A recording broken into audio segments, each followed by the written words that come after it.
Est-ce une bonne idée d'acheter des terrains en Afrique quand on fait partie de la diaspora et que l'on est primo-investisseur? Un primo-investisseur, c'est tout simplement quelqu'un qui commence à investir, qui n'a que son salaire comme principale source de revenus, qui n'a rien d'autre. Et la question me revient souvent de savoir, quand on vit dans la diaspora et qu'on est salarié, qu'on n'a pas d'autres sources de revenus, est-ce que c'est une bonne idée d'acheter des terrains en Afrique?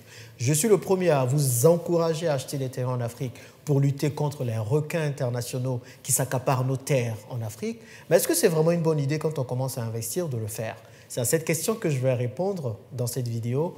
C'est parti.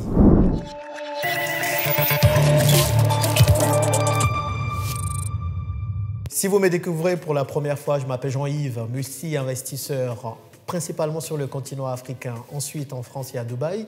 Et ma passion, c'est de voir le maximum d'Africains possible réussir financièrement, c'est-à-dire gagner le maximum d'argent, se créer plusieurs sources de revenus pour relever le continent. Si ce sont des thématiques qui vous intéressent, vous savez quoi faire.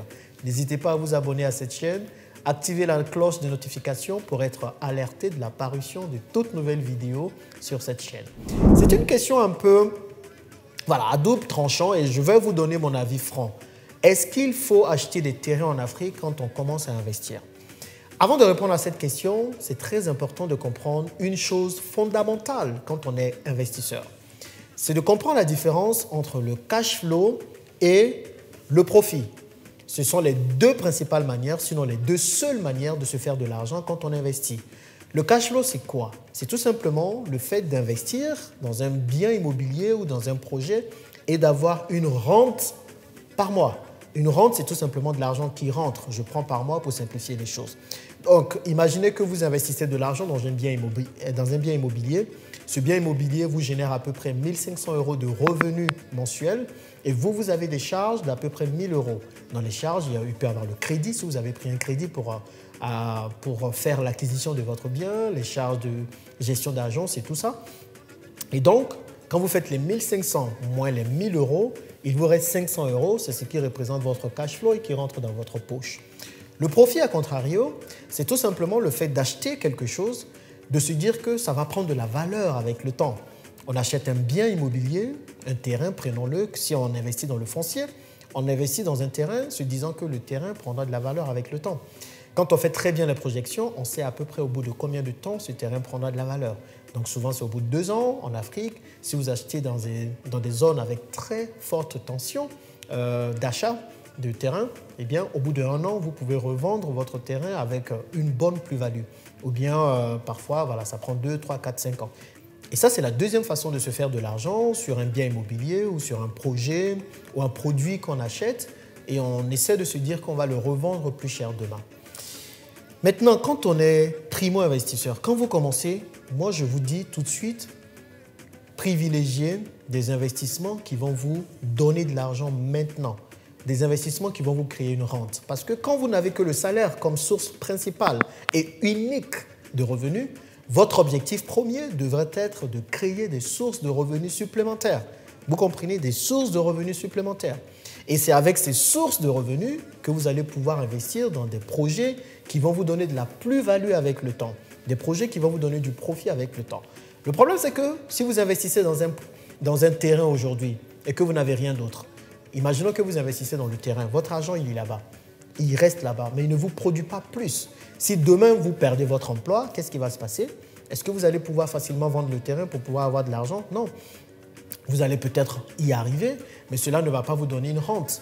En fait, acheter des terrains, c'est comme mettre son épargne quelque part. Aujourd'hui, dans les livrets d'épargne, en Europe ou un peu partout, le livret A aujourd'hui fait quoi? 0,75% par an. Si vous avez trop eu avec les livrets d'épargne, c'est 3% ou 5% à tout casser. Alors que si vous investissez dans des terrains, forcément, ça prendra de la valeur avec le temps. Mais si vous avez de l'argent aujourd'hui, 10 000 €, 20 000 €, 15 000 €, au lieu de vous dire que vous allez tout de suite acheter des terrains, je parle encore des personnes qui commencent à investir dans l'immobilier. Je sais que le terrain en Afrique, c'est très bien vu. C'est un signe de réussite quand on a plusieurs terrains.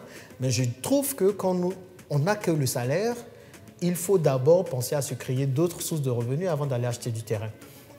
Je vous donne mon exemple. Moi, en 2018, je voulais acheter un terrain. J'avais 40 000 € à l'époque. bon, j'avais 40 000 euros à investir. J'avais plus, mais je voulais investir juste une partie, 40 000 euros. Et j'avais la possibilité d'acheter un terrain en Afrique. Mais au lieu de le faire, j'ai plutôt utilisé quelque chose de très, très, très ingénieux que je vous dirai. Donc, j'ai pris ces 40 000 euros. Je suis parti en France pour investir dans un immeuble de rapport. J'ai acheté mon premier immeuble de rapport en début 2018. Donc, j'ai investi ces 40 000 euros. Et je n'ai pas mis ça dans le projet. J'ai demandé à la banque de bloquer les 40 000 euros sur un compte titre. Un compte titre, c'est tout simplement un compte boursier dans lequel vous avez la possibilité d'acheter des actions.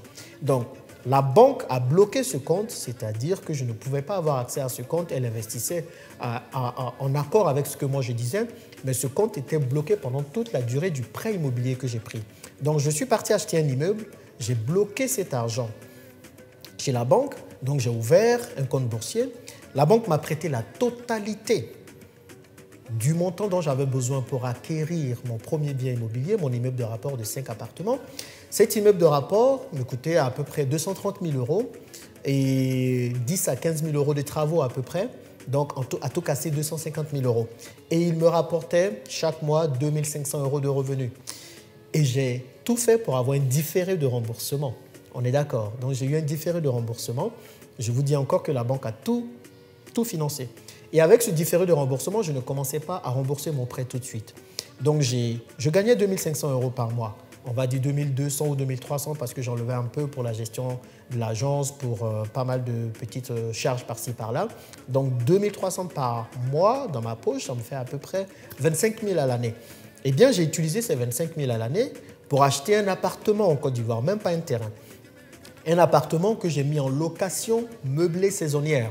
Donc, du coup, cet appartement me générait aussi de l'argent. Et comme j'avais un différé sur mon immeuble de rapport en France de 2 ans, donc j'ai pu avoir encore, en plus de l'argent que me générait mon appartement en location saisonnière, j'ai pu avoir toujours mes revenus locatifs en France. Bien sûr, hein, j'ai pris un autre prêt en Côte d'Ivoire pour pouvoir payer mon appartement. Il n'a pas coûté 25 000 euros, il a coûté un peu plus que ça. Donc, j'avais 2 sources de revenus en plus de mon salaire et de l'économie que je mettais de côté. Eh bien, c'est cet argent-là qui venait de mes 2 sources de revenus que j'ai rajouté un peu à ce que je mettais moi-même de côté avec mon salaire pour acheter les terrains en Afrique. Vous avez vu récemment, j'ai fait un post où je disais que j'avais acheté un autre terrain à Jacquesville, très bien situé en bordure de mer et tout.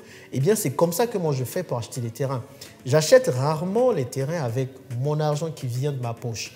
Généralement, ce que je fais fructifier d'abord mon épargne et ensuite je mets dans des terrains comme une sécurité parce que je suis convaincu que ça prendra de la valeur. Donc, si vous êtes primo-investisseur, vous commencez à investir, je sais, il faut s'acheter des terrains, mais d'abord, la première chose, c'est de vous assurer que vous avez plusieurs sources de revenus. Donc, votre priorité en tant que primo-investisseur, c'est de vous dire comment vous pouvez vous créer plusieurs sources de revenus. Comment vous créez une autre source de revenus, à minima, en plus de votre salaire. C'est sur ça qu'il faut vous focaliser. Parce que si vous vous lancez tout de suite sur les terrains en Afrique, oui, c'est bien, vous pouvez en acheter un, mais tant que cela ne prend pas toute votre épargne. Mais si vous devez y mettre toute votre épargne et que vous n'avez plus la possibilité de peut-être créer un business ou peut-être investir dans l'immobilier dans le pays dans lequel vous êtes, parce que c'est un pays certainement avec une grande maturité, je parle encore des pays de la diaspora, pays européens ou pays aux Amériques du Nord, vous avez la possibilité d'avoir des prêts, de pouvoir faire fructifier ces prêts immobiliers, investir dans l'immobilier, vous créez de la rente et ensuite utiliser cette rente pour acheter tous les terrains que vous voulez. Le gros avantage, c'est que c'est de l'argent qui continue de rentrer. Même si vous avez fini d'acheter votre terrain, cet argent continue de rentrer et c'est tout bénéf pour vous. Voilà mon avis sur la question. Oui, pour l'achat des terrains en Afrique, mais si vous commencez à investir, il faut peut-être privilégier autre chose avant d'aller acheter des terrains en Afrique. Qu'est-ce que vous en pensez? Dites-le moi dans les commentaires et on se retrouve dans la prochaine vidéo. À plus!